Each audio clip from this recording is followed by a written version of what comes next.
नमस्कार। शुभ सकाळ। मु हृदयानंद प्रधान। आमे जानिचु जन्म ध्रुव, मृत्यु भी ध्रुव, किंतु केतेबेले आसे ताहा आमे जानी पारुनु। मिछटारे आमे अभिनय करू, समस्ते कहू एइडा मो संसार, एइडा मो पिला छुआ, एइडा मो घर, एइडा मो पृथ्वी। सब बेले आम मानक मध्यरे गोटिए अहं भाव आसे। आमे कहू एइडा मोर, आमे केतेबेले कहूनी जे एइडा आमर। मन भितरे जेतेबेले जाए गर्व आसे, जी जेतेबेले जाए कहूथिबो मु मु से जीवन रे केबे उन्नति करि पारे। जीवन होउची क्षणस्थायी।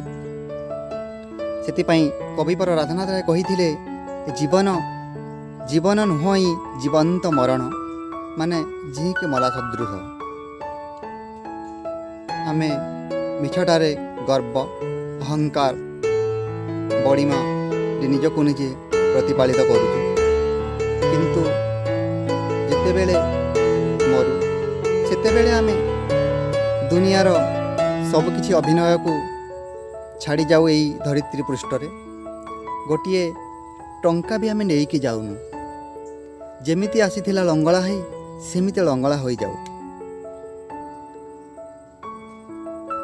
मनुष्य मात्रे ही पाप अछि पुण्य अछि तांक मानंक जीवन रे। किए पाप किए पुण्य ताहा तो आमे एई वर्तमान समाज रे जानी पारुनु। किए खराब लोक किए भल लोक ताहा भी जानिबा भारी कष्टकर। एमिति लोक अछंती उपरे मधुर वचन कहिबे, किंतु भितरे निजर खल प्रकृति व्यवहार करी निज पाई गात खोलिबे। अनुरोध करुची बंधुगण, आपण मानंकु एभली प्रकृतिया लोक मानंक पाखरु टिकिए दूराइकी रहंतु। जदि दूराई पारिबेनी ताहेले जीवन रे बहुत कष्ट हबो। भगवत गीता रे भगवान श्री कृष्ण कहिचंती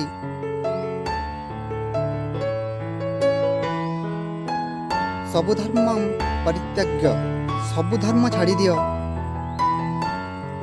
आसिकी मो पाद चरण कमल रे समर्पित कर निजको निजे। तापरे जाई निजे जानी पारिबो पाप कण पुण्य कण। गोटिए श्लोक भी अछि, सर्वधर्मं परित्याज्य मामका शरणं व्रज।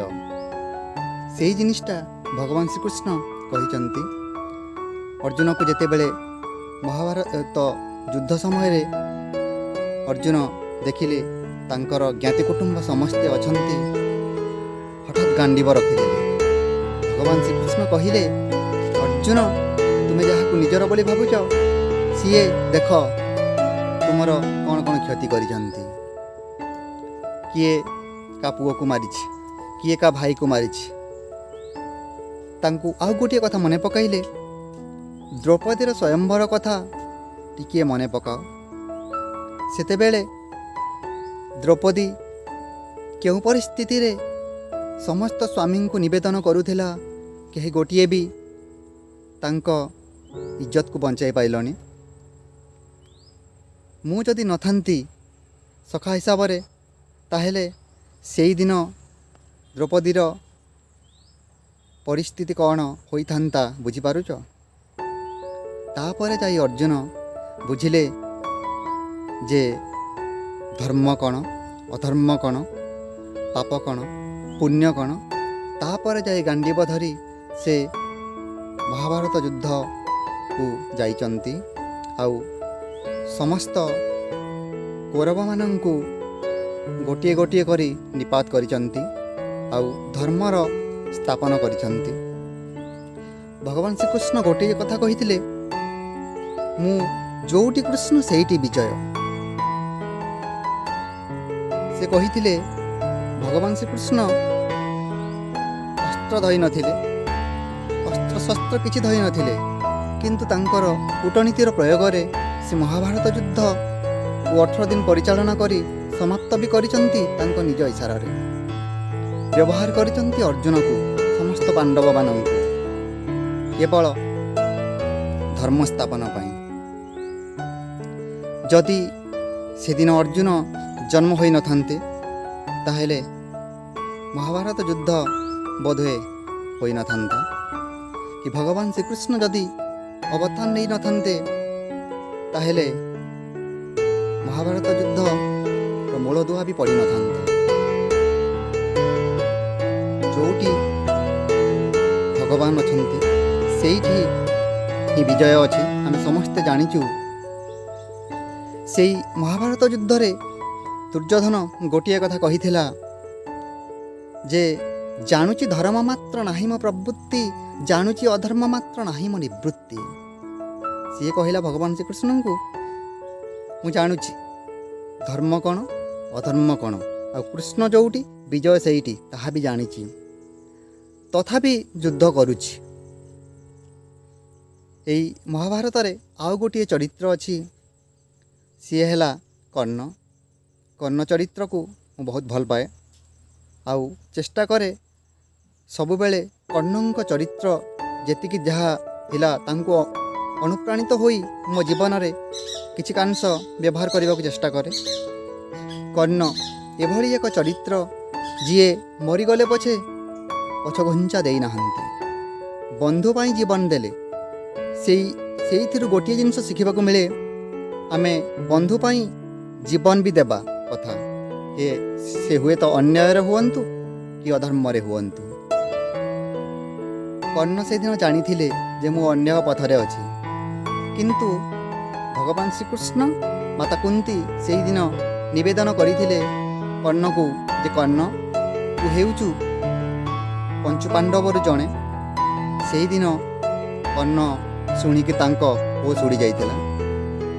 ତାପରେ ମନେ ମନେ ନିଷ୍ପତ୍ତି ନେଲେ ଯେ କାଳେ ପରିବର୍ତ୍ତନ ଆସିବ, କିନ୍ତୁ କଦାପି ହେଲାନି। କର୍ଣ୍ଣ ସବୁବେଳେ ସ୍ଥିର। ସିଏ ହେଉଛନ୍ତି ଏକ ଏମିତି ଚରିତ୍ର ଯାହାଙ୍କ ଜୀବନକୁ ଅନୁଶୀଳନ କଲେ ବହୁତ କିଛି ଜିନିଷ ଷ୍ଟଡି କରିବାକୁ ମିଳେ। ସେ କହିଲେ, ମୁଁ ଯେତେବେଳେ ଆକାଶକୁ ଚାହିଁ ଖୋଜୁଥିଲି ମୋର ପିତୃ ପରିଚୟ, ସେଇ ଦ୍ରୌପଦୀ ସ୍ୱୟଂବର ଦିନ କୋଉଠି ଥିଲେ, କୋଉଠି ଥିଲେ ମୋ ମାତା, ଆଉ ପ୍ରଭୁ ଆପଣ ବି କୋଉଠି ଥିଲେ? କାହିଁ ମୁଁ ଖୋଜୁଥାଏ ମୋ ବଂଶ ପରିଚୟ। ମୋର କ'ଣ ବଂଶ ନାହିଁ? ମୁଁ ଜନ୍ମ ହେଇଛି ମାନେ ମୋର ଗୋଟେ ବଂଶ ଅଛି। ଆଜି କହିକି ଆପଣ ମୋତେ ଆଉ ଲଜ୍ଜା ଅନୁଭବ କରନ୍ତୁନି। ମୁଁ ଅନ୍ୟାୟ ପଥରେ ଅଛି, ମାନେ ମୋର ମୃତ୍ୟୁ ସୁନିଶ୍ଚିତ ମୁଁ ଜାଣିଛି, କିନ୍ତୁ ମାତା ଏତିକି ଅନୁରୋଧ କରିବି ଯେ ମୁଁ ପାଣ୍ଡବମାନଙ୍କ ଉପରକୁ ଅସ୍ତ୍ର ଉଠେଇବିନି, ଆଉ ମୁଁ ଯୁଦ୍ଧ କରିବି। ମୁଁ ଯଦି ମଲେ ବି 5 ବଞ୍ଚିଲେ ବି 5। ସେ ସେଇଦିନ ତାହା କହିଦେଇଥିଲେ ମାତାଙ୍କୁ। ସେଦିନ କୁନ୍ତୀଙ୍କ ମନ ଭାରି ଦୁଃଖ ହୋଇଥିଲା। ସେ ଫେରି ଆସିଥିଲେ ସତ, କିନ୍ତୁ ଗୋଟିଏ ଦୁଃଖାର୍ଥ ମନ ଆଉ ଗୋଟିଏ ମାଆର କୋଳ ଭାବିଥିଲେ କୁନ୍ତୀ ସେଦିନ ଖାଲି ହୋଇଯିବ। ଯେଉଁଦିନ କର୍ଣ୍ଣ ମଲେ ସେଦିନ ବି କୁନ୍ତୀ ବହୁତ କାନ୍ଦିଥିଲେ, କାରଣ ଗୋଟିଏ ସନ୍ତାନ ଯିଏ ଜନ୍ମ କରେ ସିଏ ହିଁ ଜାଣିଛି ପ୍ରକୃତରେ କଷ୍ଟ କ'ଣ, ଆଉ ମାତା ହିସାବରେ ଯିଏ 10 ମାସ 10 ଦିନ ଗର୍ଭରେ ଧରେ ସିଏ ହିଁ ଅନୁଭବ କରେ ଯେ ପ୍ରକୃତରେ ଯନ୍ତ୍ରଣା କ'ଣ ପୁତ୍ର ଜନ୍ମ କରିବାର। ପାଗଳଟା ବୋଧେ ବକି ବହୁତ ବକି ଦେଲେନି, ଆପଣମାନେ ସବୁ ବୋର୍ ହେଇଯିବେନି। ହଉ, ଯାହା ହଉ, ମୁଁ ଚେଷ୍ଟା କରୁଛି କିଛି ସତ କଥା ଆଉ ମୋଟିଭେସନାଲ୍ ଭିଡ଼ିଓ ବନେଇକି ଆପଣମାନଙ୍କ ନିକଟରେ ପେଶ କରିବି। ଆଜିର ବିଷୟବସ୍ତୁରେ ଥିଲା ଧର୍ମ ଅଧର୍ମର ବର୍ଣ୍ଣନା, କେମିତି ଧର୍ମ କେଉଁ ପଟରେ ରୁହେ ଆଉ ଅଧର୍ମ କେଉଁ ପଟରେ ରୁହେ। କିଛିକାଂଶରେ ଯଦି ଆପଣମାନେ ଏହି ଭିଡ଼ିଓଟିକୁ ଦେଖିକି ନିଜ ଜୀବନରେ ବ୍ୟବହାର କରିପାରିବେ ତାହେଲେ ମୁଁ ବହୁତ ଖୁସି ହେବି। ଧନ୍ୟବାଦ।